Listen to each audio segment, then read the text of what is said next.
Do you know what the word covenant means? A covenant is a kind of relationship with a promise in it. It's a binding agreement. It's your word that you'll hold up your end of the deal. Perhaps you and a friend have agreed to partner together for some project. Or you've offered to do work for someone in exchange for something that you want. You've made an agreement, a covenant. After God rescued the Israelites from slavery in Egypt, He led them to a special mountain, and there He made a powerful covenant with His people.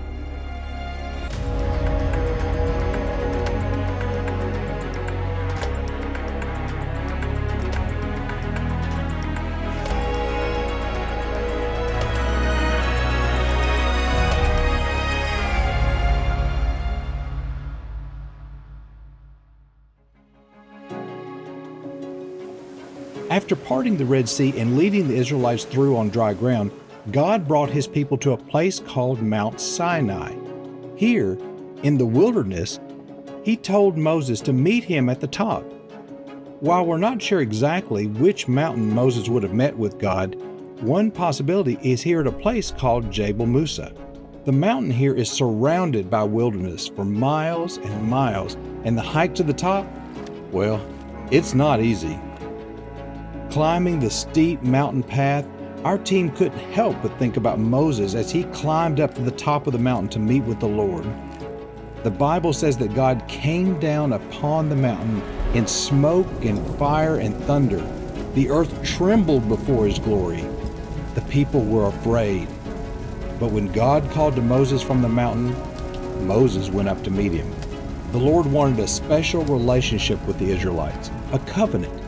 It would be a binding agreement to bless them and to make them His own special people.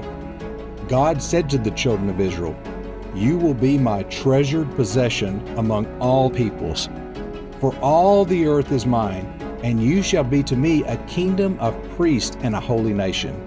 What a beautiful and powerful promise. Not only was God willing to save the people from slavery in Egypt, He was willing to bless them above all the other nations. But this wasn't a one-sided covenant.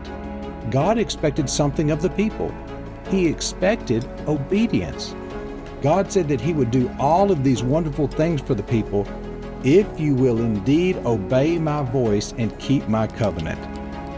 God can't bless His people if they don't follow Him. The relationship can't be enjoyed if they aren't together.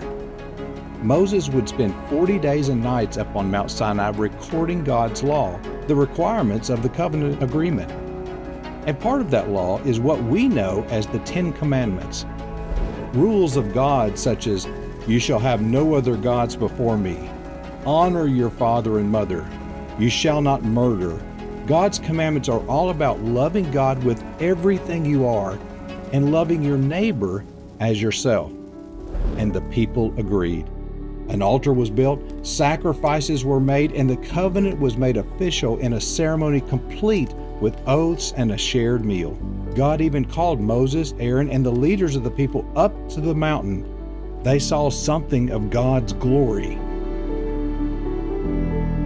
The Bible tells us that through the sacrifice of Jesus, God has made a new covenant, a promise not just with the Israelites, but all those who choose to obey Him, His chosen people. And we know that God always keeps His promises.